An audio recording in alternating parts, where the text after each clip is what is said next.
Hey everybody. Okay, we're going to make sure that we understand how to show that we understand transcription and translation by filling filling in a chart. I don't know what I was going to say. By filling in this chart about cystic fibrosis mutations. This chart is right down here on the bottom of page 3. You can do this right in Google Docs, or you can do this on a piece of paper, however you want to do it. Um, so we are going to do the one that I sent out over Remind, which is the GLU831X mutation. GLU831X is the one that we are going to do. Now, I mean, all of this is what we practiced in class. Like, that's all there is to it. And you can't do the assessment unless you're like know what the practice is. You can't just come in right before a test and say, wait, tell me everything. And so that's what the point of this is, okay? So GLU831X is going to be our mutation. So our first thing that we need to do is go find GLU831. Okay, so this amino acid right here is number 771. That's the number that's listed right here, and these are in blocks of 10, which makes this number 781, 91, 801, 811, 821 is this S right here, and this E is glutamic acid number 831. E, if we scroll down here, we can see sideways here that E is glutamic acid. So that is glutamic acid. Now, the directions for what we're going to do are right here.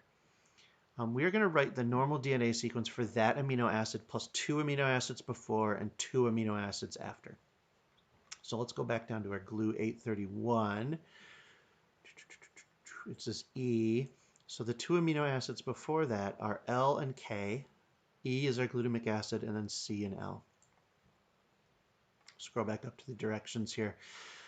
Then we're going to write that normal DNA sequence for that amino acid plus 2 amino acids before and after. So our amino acids are L, K, E, C, and L.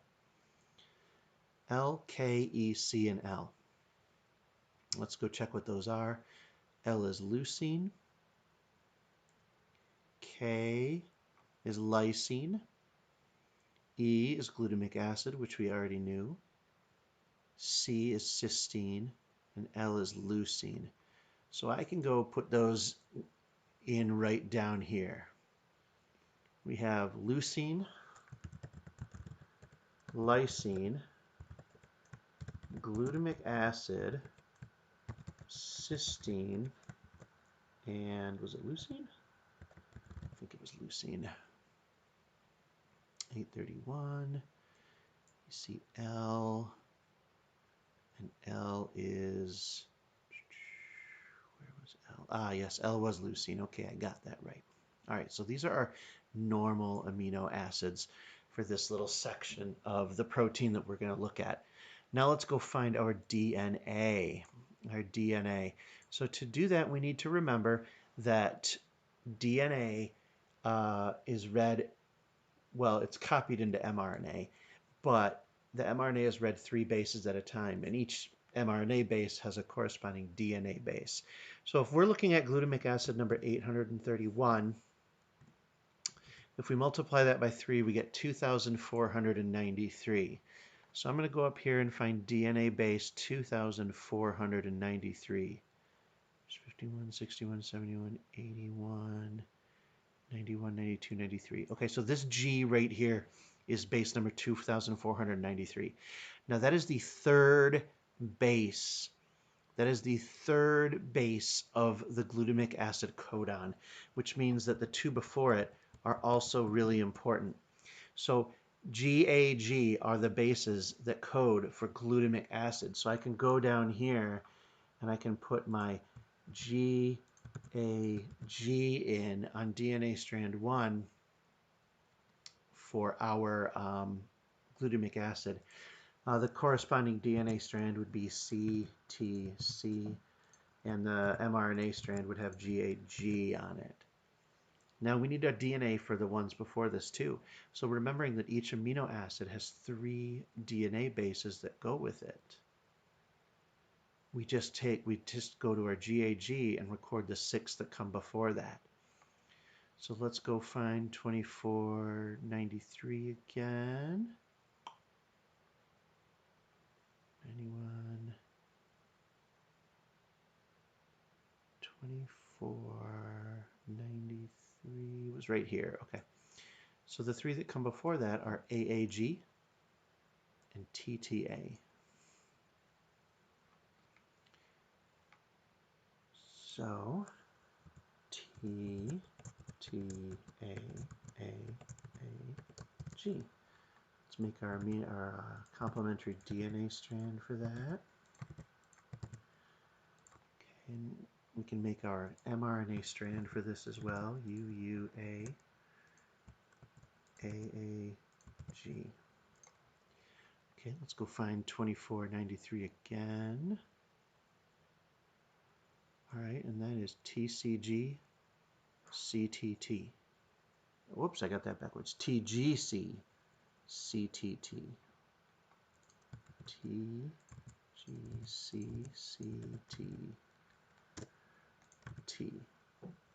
We got A, C, G, G, A. And our complementary mRNA strand becomes UGC and CTT. Okay. All right, so that is that table so far. I can fill in my DNA base numbers here, but they don't fit in as it is right now, so I'm not going to worry about that. Cool, this is our normal CFTR protein.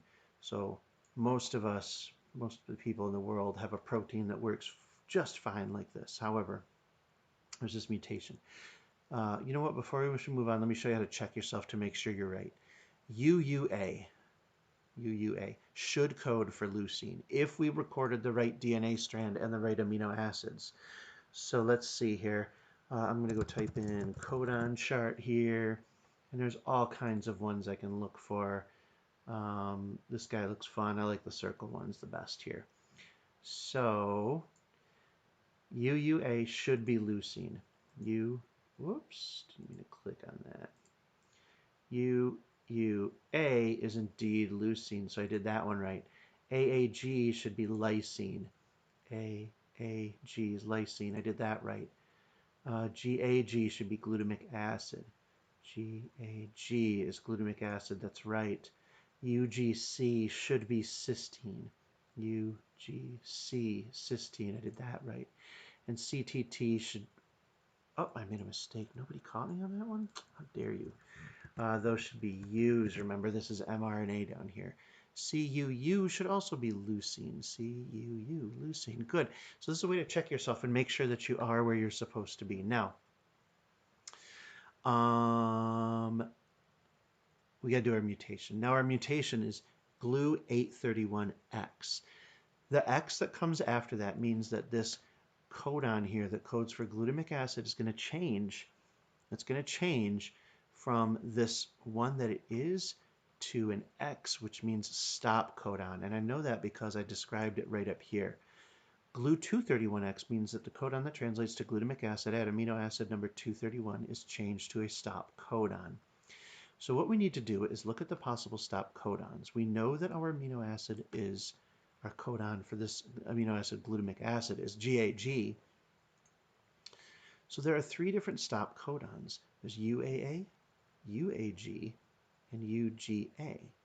Which one of those 3 can we change one letter on to make it become a stop codon? The answer is UAG. If this GAG becomes UAG, that means that this becomes a stop. And that's the point here, is to learn how one single mutation can change everything. So what I'm going to do is I'm going to go backwards from that. If the RNA here is U, it's because this DNA was an A. And if this DNA is an A, it's because this one was a T. Now, every other box is going to stay exactly the same. Every other box is going to stay exactly the same. It's this one mutation, this one thing. I'm going to underline it and italicize it, and bold it just to show that I know exactly where the mutation is. But everything else stays exactly the same. And that's how we do a single mutation.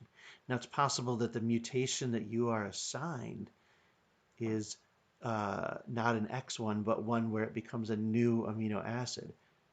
Like, what if this glutamic acid, what if the GA, so let's say that it was, so glue 831X. What if instead this G here changed to a C? That would make this a G, that would make this a C. So what is GAC a code for? GAC, oh my gosh, that would be aspartic acid. That would be something different. And so in that case, this would be called glue 831 asp would be this mutation. But the bottom line is each one of you is going to be assigned your own mutation. And when you're assigned your own mutation, you will fill out this right here and send me a picture so that I can grade it. All right. Good luck, and we'll see you online.